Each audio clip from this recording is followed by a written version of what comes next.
বসে থাকেন তো এই জন্য কিছু বুঝতে পারেন না। অসভ্য লোক একটা।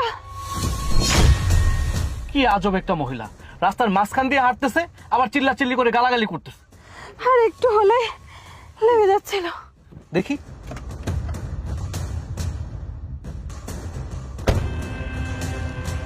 বাবা আয় তো।